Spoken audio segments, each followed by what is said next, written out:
우리는 계속해서 출애굽기 말씀을 살펴보고 있습니다. 하나님은 이스라엘 백성들을 구원하셨고 그 백성들에게 여러 가지 규례들을 주셨습니다.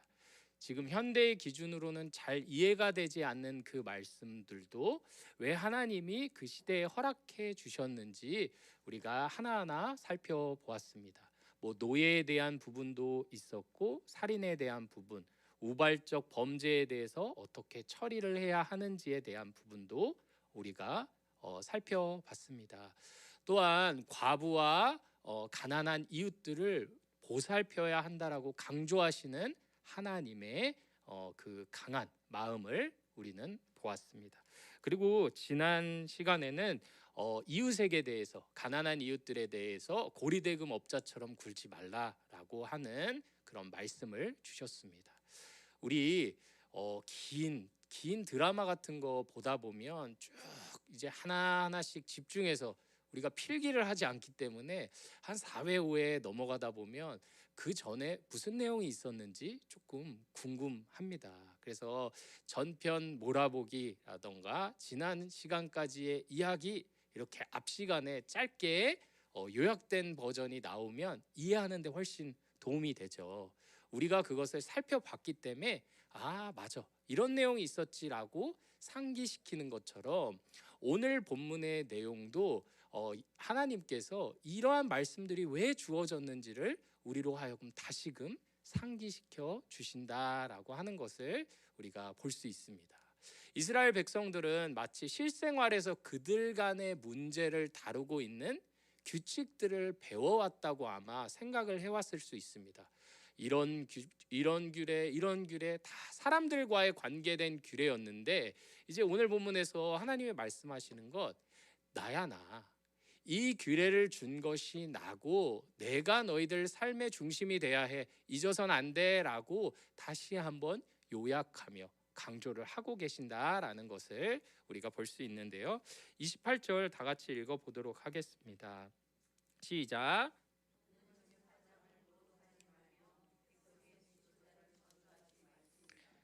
네, 여기 우리가 읽고 있는 이제 개역개정의 표현을 따르자면 재판장을 모독하지 말며 백성의 지도자를 저주하지 말지니라라고 이제 돼 있다 보니까 이 부분 역시 사람들과의 문제, 우리가 우리의 인간 재판장과 지도자들을 어떻게 대해야 되는 부분인 것처럼 설명을 하고 있는데 여기서 재판장이라고 의역을 한 표현은 하나님입니다. 그러니까 인간 재판장을 모독하지 말라는 게 아니라 너는 하나님을 저주하지 말라. 모독이라고 표현되어 있는데 저주하지 말라.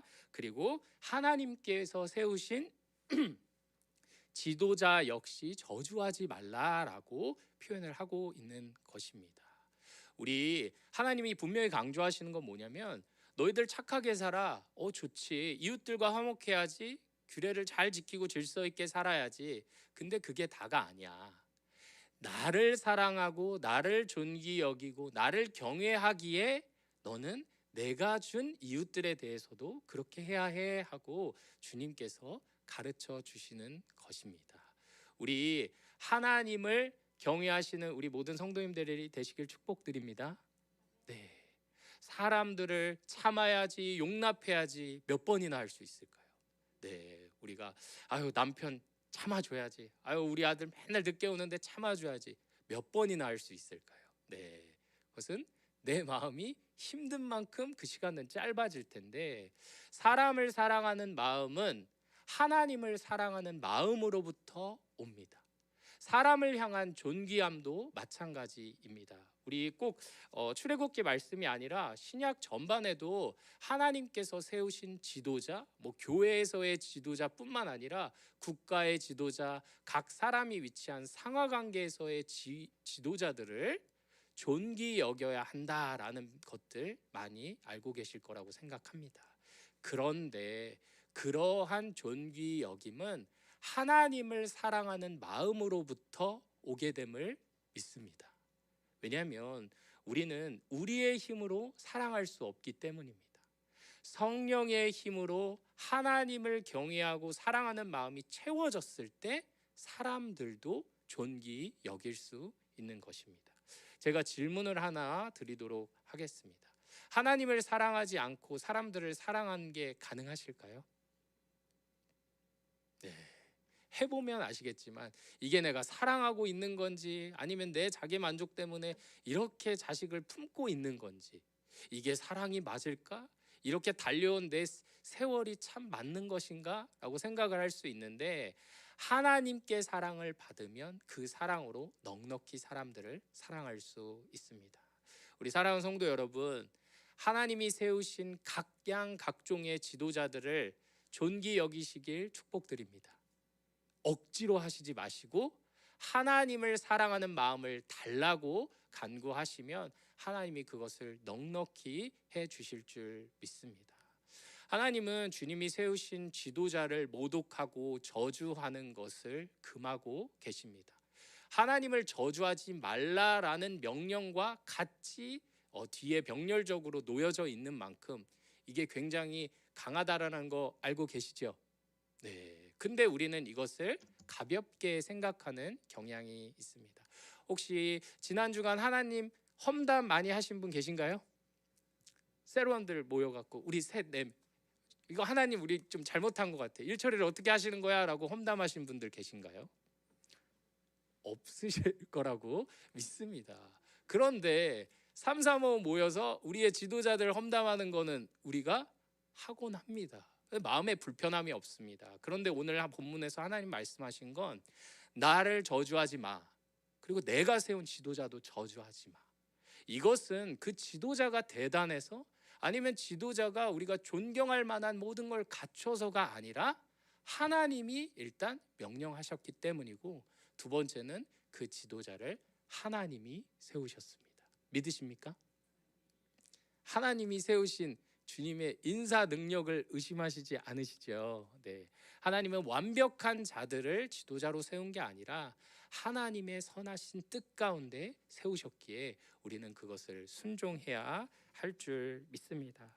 이처럼 오늘 본문은 우리의 중심이 어디로 향해야 하는지, 모든 말씀을 지킴에 있어서 하나님을 경외하는 마음을 최우선으로 두어야 한다라는 사실을 이야기하고 있습니다. 그러면서 이제는 주님께 대하여 우리가 어떠한 마음을 가지고 예배를 드려야 하고 실제로 삶에서 어떤 것들을 바쳐야 하는지에 대한 이야기를 하고 있습니다. 우리 29절 같이 읽도록 하겠습니다. 시작. 너는 내가 추수한 것과 내가 짜낸 집을 바치기를 더디하지 말지며 내 처음 난 아들들을 내게 줄지며. 아멘. 이제 하나님은 이야기하십니다. 너희의 주인은 나다. 그러니까 너희는 나에게 무언가를 바치기를 더디해서는 안 된다, 지체해서는 안 된다라고 표현을 하고 있습니다. 우리가 살면서 후순위로 드는 것들이 많습니다. 어떤 것들이 있을까요? 네. 일단 중요성이 덜하다고 생각하는 것을 뒤에 미루기도 하고, 우리가 하기 싫어하는 것들을 뒤로 미룹니다. 근데 우리가 살면서 미루지 않아야 할 것들이 정말 많이 있습니다. 젊은 시절에 열심히 일하고 하는 것들 미뤄서는 안 되겠죠. 그리고 우리 성도님들 살림하실 때 매일매일 미뤄서는 안 되는 것들이 있죠. 네. 설거지 같은 거 미루면 금방 쌓이잖아요. 근데 미룬 건 난데 슬퍼하면서 이제 닦게 되니까, 이처럼 우리가 하기 싫거나 아니면 내 마음의 우선순위에서 멀어진 것들을 우리는 뒷자리에 놓게 되어 있습니다. 우리가 하나님에 대해서도 이러한 마음을 충분히 가질 수 있습니다. 하나님께 먼저 드려야 할 헌신보다 내 삶의 것이 중요하기에 후순위로 두고, 내 삶의 것을 다 돌아본 뒤에나 하나님의 것을 바친다면 주님께서 그것을 기뻐하실까요? 오늘 본문의 내용은 우리가 하나님께 바쳐야 하는 예배의 순서를 말해주고 있습니다. 아니, 내가 이것도 하고 이것도 돌보고 내 삶의 재정도 돌보고 우리 자녀들의 필요를 다 살핀 다음에 하나님께 바치기만 하면 되지 않나 라고 우리가 생각을 할 수 있는데, 오늘 우리가 읽은 29절의 표현들을 한번 살펴보면 그게 아니구나라는 거 쉽게 알 수 있습니다. 먼저 하나님께서 바치기를 지체하지 말라라고 한 건 뭐냐면 내가 추수한 것입니다. 이 표현만 들으면 내가 추수한 게 여러 가지가 있고 내가 필요를 채우고 나서 하나님께 바쳐도 돼요, 안 돼요? 됩니다. 이 표현상으로만 보자면. 근데 원어에서는 뭐라고 돼 있냐면 너가 거둔 것의 충만함, 너가 거둔 것의 가장 완전함을 하나님께 바치기를 지체하지 말라라고 하는 것입니다. 무엇이냐면 내가 추수한 전액을 하나님께 바치라라는 의미가 아니라 너가 추수한 것 중에 가장 아름답고 가장 풍성하고 그리고 특별히 보자면 시기적으로 가장 최우선하여 고르고 고른 양질의 것을 하나님께 바치라고 이야기를 하고 있습니다. 뒷부분도 마찬가지입니다. 내가 짜낸 즙을 바치기를 더디하지 말라. 즙을 많이 짜고 나서 거의 썩어가는 것, 주님 제가 짜긴 짰습니다 라고 하는 것이 아니라 내가 소출 중에, 특별히 이스라엘 백성들은 포도 농사를 많이 지었으니까 처음 짠 그리고 아주 그 양질의 포도가 담겨져 있는 그 즙을 하나님께 바치기를 지체하지 말라라고 이야기를 하고 있습니다. 이것은 뒤에 내 처음 난 아들들을 내게 줄지며 라는 이 표현을 통해서 우리가 살펴볼 수 있습니다.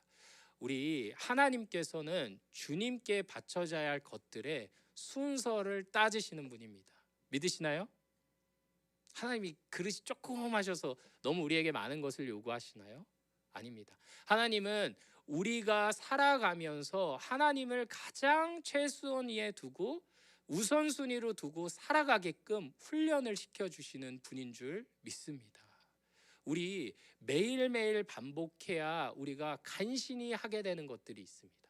아침에 일어나서 기도하고 주님을 찬양하지 않고서는 내 삶의 주인이 주님이라는 걸 우리가 쉽게 잊어버리곤 합니다. 주님께서 우리에게 허락하신 삶의 그 수확물들도 역시 마찬가지입니다. 내 삶의 필요를 다 채우고 정말 말라 비틀어진 것을 주님께 바치면서 내가 할 일은 다 했다. 그래도 교회는 갔고 봉사는 했고 봉헌은 드렸으니까 정말 아깝긴 한데 이렇게 받아야 내가 복 받지. 바친다. 이런 마음으로 주님께 바치는 것을 하나님은 결코 원하시지 않는다는 것을 우리는 발견하게 됩니다. 주님을 최우선으로 두는 연습을 하시길 축복드립니다. 11조 역시 마찬가지입니다. 우리 가끔 11조에 대해서 물어보시는 분들이 많이 있습니다.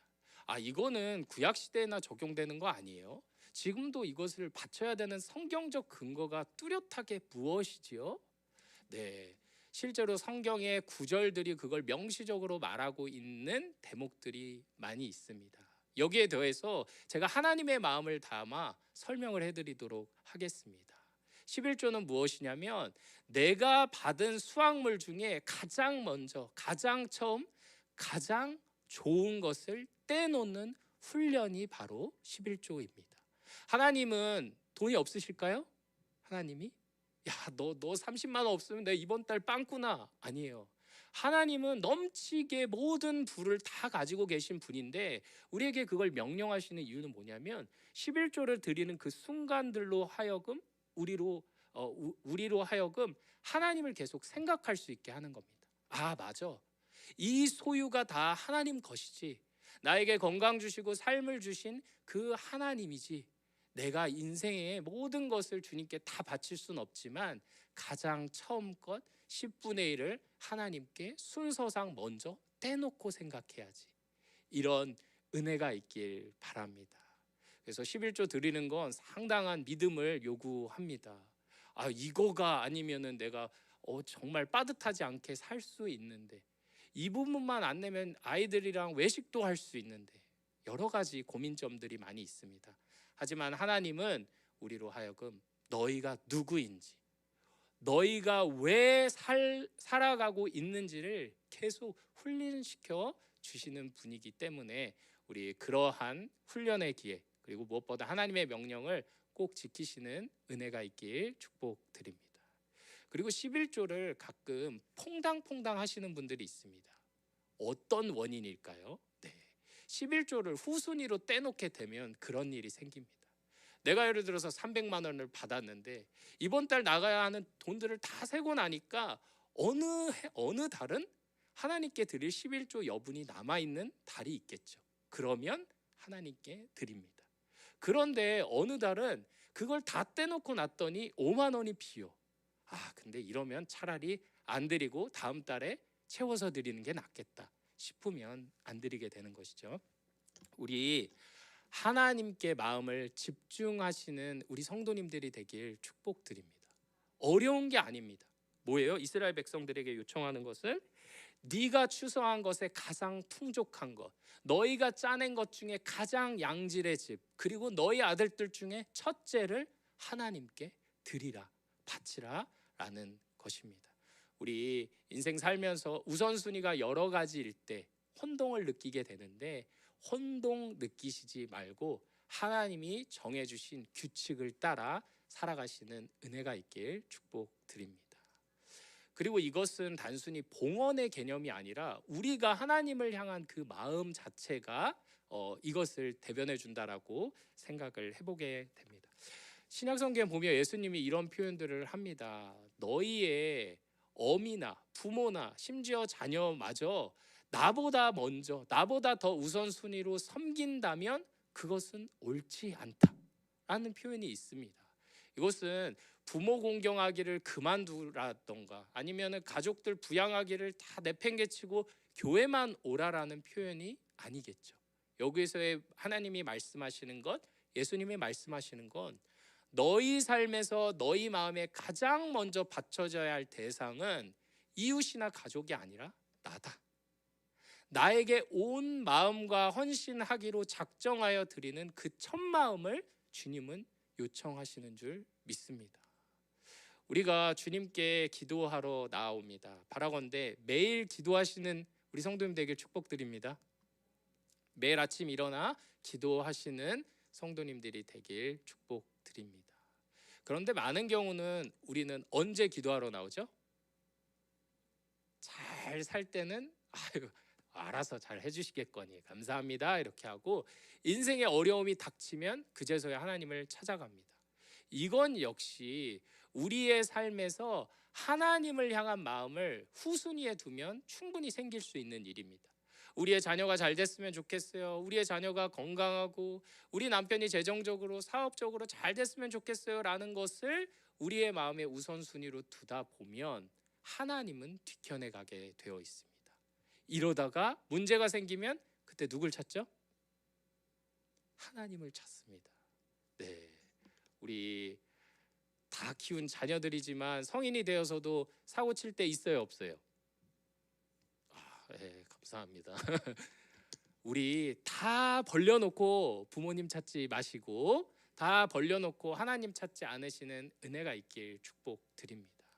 우리의 잘못으로 인해 삶의 문제가 일어난 건 아니지만 우리는 분명 교정해야 할 것이 있으니 하나님이 그런 마음을 주시겠죠. 우리의 인생을 돌아볼 때 역시 내 마음이 하나님께 가 있는지, 주님이 요청하시면 언제든지 나는 가족보다도 하나님의 명령을 우선할 수 있는지 늘 마음을 살피시는 우리가 되어야 합니다. 우리 하나님을 향한 첫 마음을 미루시지 않으시길 축복드립니다. 우리 앞에 부분 이제 배웠습니다. 봉헌하는 거, 하나님께 드리는 마음, 봉사 역시 마찬가지죠. 그렇습니다. 근데 이제 우리가 읽은 뒷부분을 읽자니 조금 이해가 안 되는 부분이 있습니다. 뭐라고 돼 있냐면 내 처음 난 아들들을 내게 줄지며 라고 되어 있는데 우리가 헉 놀라시는 경우들이 있습니다. 하나님께 이들을 어떻게 바치는 것이지? 분명히 인신제사를 드리는 건 아니고 이방신들처럼 그렇게 희생을 요구하는 분은 아닌데 왜 이 말씀을 주셨을까? 이들을 다 사무엘처럼 헌신된 자로 바치라는 의미일까? 네, 근데 우리는 이 부분은 앞에 13장에서 우리가 이미 살펴봤습니다. 우리 출애굽기 13장 12절부터 13절 띄워주시면 함께 읽도록 하겠습니다. 시작. 너는 태에서 처음 난 모든 것과 내게 있는 가축의 태에서 처음 난 것을 다 구별하여 여호와께 돌리라. 수컷은 여호와의 것이니라. 나귀의 첫 새끼는 다 어린 양으로 대속할 것이요 그렇게 하지 아니하려면 그 목을 꺾을 것이며 내 아들 중 처음 난 모든 자는 대속할지니라. 아멘. 하나님께서 이미 명령하셨습니다. 그리고 첫 아들들을 바치라라고 하는 것 무슨 의미인지 아셨죠? 아들을 바치는 게 아니라 그 아들을 대신할 수 있는 어린 양을 바치라라고 되어 있습니다. 그리고 30절 보면 그 바치는 것도 기한을 특정해서 주셨습니다. 내 소와 양도 그와 같이 하되 이레 동안 어미와 함께 있게 하다가 여드레 만에 내게 줄지니라. 네. 갓 태어난 가축의 첫 새끼도 7일까지는 어미의 젖을 먹고 있다가 8일째에는 하나님께 바치라라고 되어 있습니다. 우리 이것을 통해서 주님께서 우리에게 요청하시는 건 뭐냐면 하나님께 바쳐져야 하는 건 그 마음의 상태뿐만 아니라 하나님이 요청하시는 시한과 기한과 순서까지 우리가 챙겨야 한다라는 것 우리가 살펴보게 됩니다. 우리 하나님의 말씀을 들을 때는 집중력을 가지고 들으시는 우리가 되어야 할 줄 믿습니다. 네. 가끔 이렇게 설교 시간에도 주무시다가 전혀 아멘 대목이 아닌데 신나게 아멘을 하시는 경우도 있습니다. 근데 우리가 하나님의 말씀 들을 때 이런 경향이 있습니다. 겉에 전반적인 것은 우리가 듣는데 세부적인 것은 우리가 이게 뭐가 중요해라고 생각을 하게 되는 경우가 있습니다. 우리 하나님께서 분명히 추수한 것과 내게 바쳐줘야 할 걸 바쳐야 하고 내 처자들도 그러해야 한다라고 했을 때 네 주님 언젠가 그렇게 할게요. 바치라고 했죠? 알겠어요 라고 우리가 그 말씀에는 순종하지만 주님이 말씀하신 것처럼 그 가축의 첫 새끼를 바쳐야 하는 그 8일째라는 그 기한을 우리가 놓치고 살 때가 있습니다. 우리 사랑하는 성도 여러분, 하나님의 말씀을 경청하심으로 주님이 우리에게 요청하시는 세세한 것들을 받아 누리시는 우리 성도님들의 평생이 되길 축복드립니다. 이처럼 하나님께서는 주님이 요구하시는 헌신을 때에 따라 받는 것을 요청하셨습니다. 나에게 바쳐야 돼, 나에게 바쳐야 돼 라고 이야기를 하십니다. 그리고 이제 31절을 보면 주님께서 너희는 거룩한 사람이 되어야 해 라고 또한 추가적으로 이야기를 하십니다. 너희는 내게 거룩한 사람이 될지니 들에서 짐승에게 찢긴 동물의 고기를 먹지 말고 그것을 개에게 던질지니라. 아멘. 네. 지금도 길 가다가 죽은 짐승들 우리가 모르지만 우리 소고기집에서 먹게 될 수도 있는 거고 양고기집에서 먹게 될 수도 있습니다. 오늘 본문이 얘기하는 것은 그 시대에 딱 맞는 이야기였는데 여하튼 주님께서 요청하시는 것은 너희들은 나에게 봉헌을 제때해야 하고 헌신도 제때해야 하고 너희들은 거룩한 사람이 되어야 해라고 하나님이 요청을 해주시고 있다라는 사실입니다. 그런데 우리는 여기서 왜 우리가 그런 것들을 바쳐야 하는지를 다시금 상기해야 하는 대목에 이르렀습니다. 아까 말씀드린 것처럼 우리가 그냥 사람들을 대하고 이웃 간의 관계에 집중하다 보면 이것을 왜 하는지 까먹을 때가 있다고 했죠. 똑같습니다. 11조를 드리고 봉헌을 드리고 헌신을 하는데 어느 순간 가면 이것을 내가 왜 하고 있지? 하나님의 명령이긴 한데 이걸 내가 왜 해야 하지? 라고 우리가 생각을 할 때가 있습니다. 그때 하나님께서 우리에게 요청해 주시는 것은 너희가 이 말씀을 왜 지켜야 하는지를 끊임없이 상기해야 해라고 말씀을 해주십니다. 아까 출애굽기 13장에 모든 가축의 처음 난 것 그리고 첫 아들은 주님의 것이라고 요청을 했습니다. 왜 그런 요청을 하셨죠? 바로 이스라엘 백성들이 원래는 그들의 처음 것들도 다 죽었어야 했는데 유월절 어린 양의 피를 바름으로 말미암아 그들이 대속을 받았기 때문을 이야기해 주시는 겁니다. 믿으시나요? 우리가 11조를 드리는 거 그냥 하나님 기쁘게 해야지, 하나님 만족시켜 줘야지라고 하는 것이 아니라 우리를 구원하신 예수 그리스도의 십자가 죽음이 있기에 우리는 처음 것들을 바치는 겁니다. 우리의 처음 것을 바치는 이유가 다 거기에 있습니다. 이스라엘 백성들이 만약에 이거 받았을 당신 상관없지만 30년 뒤쯤에 자녀들이 물어본다고 가정하면 어떨까요? 갑자기 처음 난 새끼를 바치고 처음 난 아기를 대신해서 무언가를 바치면 자제들이나 어린 사람들이 물어보겠죠? 아니, 왜 처음 난 것을 바치고 있어요? 왜 처음 난 새끼를 바치고 있어요? 그럼 그들이 무슨 이야기를 하는 거예요? 우리는 원래 애굽에 있었고 죽었어야 해. 근데 우리가 10가지 재앙을 다 거치고 우리가 나오게 되는 그 마지막 그 장자 재앙 가운데 6월절 어린 양의 피를 바름으로 우리가 살아났어. 그래서 원래 우리가 죽었어야 함을 우리가 믿음으로 고백하고 그 6월절 어린 양이 그것을 대신해 주었음을 우리가 기억하기 위해서 이렇게 하고 있는 거야 라고 우리가 설명을 드릴 수 있겠죠. 설명을 할 수 있겠죠. 우리도 마찬가지여야 할 줄 믿습니다. 우리의 자녀들이 엄마는 이 재정이 있는데 왜 먼저 11조를 떼어놓고 생활을 하는 거야? 엄마는 인생에 바쁜 일들, 어려운 일들이 많은데 왜 하나님을 최우선순위로 두는 거야? 엄마는 왜 나에게 최고의 가치가 하나님 경외라고 이야기하는 거야? 라고 할 때 몰라, 그냥 이렇게 하더라 라고 얘기를 하는 게 아니라 우리는 죽었어야 했는데 예수 그리스도의 피로 우리가 살아났고 그 어린 양으로 말미암아 구원받아서 엄마 인생의 모든 처음의 것을 다 하나님께 바치는 거야. 실은 그것이 엄마가 예배를 드리는, 아빠가 예배를 드리는 가장 주된 이유야라고 우리가 설명을 해주시는 은혜가 있길 축복드립니다. 우리 아이들에게 성경 이야기 어렵게 가르쳐 주시는 거 좀 어려울 때 있으시죠? 근데 이렇게 일상의 질문을 받았을 때 우리가 성경에 근거해서 설명을 해주면 우리의 자녀들이 받아야 할 것을 받게 되는 줄 믿습니다. 이처럼 이들이 처음 난 것, 추수한 것, 첫 아들들을 바쳐야 하는 이유는 예수 그리스도 6월절 어린 양이 없이는 이들은 애초에 이 모든 것을 바칠 수 없는 존재였기 때문입니다. 다 죽게 됐는데 첫 아들이 무슨 의미가 있고 그 아들이 죽게 되었는데 추수할 것이 무슨 의미가 있고 다 죽게 되었는데 출애굽이 무슨 의미가 있고 다 죽게 되었는데 가나안 땅에서 거둘 소출이 무슨 의미가 있겠습니까? 우리 사랑하는 성도 여러분, 예수로 말미암아 살아나심을 믿으시나요? 예수로 말미암아 살아났기 때문에 우리의 자녀도 의미가 있고 우리의 밥벌이도 의미가 있고 우리의 하루하루의 날들도 의미가 있는 줄 믿으시나요? 그렇다면 역으로 예수 그리스도로 말미암아 구원받은 우리는 마땅히 하나님께 가장 처음 것을 바쳐야 할 줄 믿습니다.